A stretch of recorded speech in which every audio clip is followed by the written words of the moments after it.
Hello friends, അപ്പം ഇത് kiwi fruit എങ്ങനെ ഈ ഫ്ലവർ ഡിസൈനിൽ കട്ട് ചെയ്യാം എന്നുള്ളൊരു വീഡിയോ ആണിത്. Kiwi is originally from China, അതുകൊണ്ട് തന്നെ അതിനെ ചൈനീസ് ഗൂസ്ബെറി എന്നാണ് പറയപ്പെടുന്നത്. സ്വീറ്റ് ആൻഡ് സോർ ആണ് അതിൻ്റെ ടേസ്റ്റ്. വൈറ്റമിൻ സി റിച്ച് ഫുഡാണ്, അത് ഇമ്മ്യൂണിറ്റിനെ ബൂസ്റ്റ് ചെയ്യും. അതുപോലെ തന്നെ ഹൈ ഇൻ ഫൈബർ ആണ്.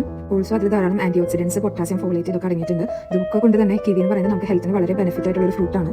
ഇതെങ്ങനെ കട്ട് ചെയ്യുന്നതെന്ന് നോക്കാം. അതിന് ഫസ്റ്റ് ഓഫ് ഓൾ അതിൻ്റെ തൊലിയൊക്കെ നമുക്ക് പീൽ ചെയ്ത് കളയണം. ഒന്നില്ലെങ്കിൽ പീലർ അല്ലെങ്കിൽ കത്തി വെച്ചിട്ട് കളയാം. ദെൻ അതിനൊരു സർക്കിൾ ഷേപ്പ് ഞാൻ ജസ്റ്റ് ഒന്നിങ്ങനെ വരഞ്ഞു കൊടുക്കുകയാണ്. അതെനിക്ക് ആ ഷേപ്പ് മാറിപ്പോവാതിരിക്കാൻ വേണ്ടിയിട്ടാണ്, കറക്റ്റ് സർക്കിളിൽ തന്നെ കിട്ടാൻ വേണ്ടിയിട്ട്. ദെൻ നമുക്കൊരു വി ഷേപ്പിൽ കട്ട് ചെയ്ത് സിഗ്സാഗ് മോഡലിൽ കട്ട് ചെയ്ത് കഴിഞ്ഞാൽ എൻഡിൽ ജസ്റ്റ് ഒന്ന് ടേൺ ചെയ്ത് രണ്ട് സൈഡും ടേൺ ചെയ്ത് കഴിഞ്ഞാൽ സംഭവം റെഡിയാണ്. അപ്പം എൻ്റെ വരെ കാണാം അതിൻ്റെ റിസൾട്ട്സിനായിട്ട്. അപ്പോൾ അത്രയ്ക്കുള്ള വീഡിയോ ഇഷ്ടമായെങ്കിൽ ലൈക്ക് ചെയ്യാം. Thank you so much for watching my video.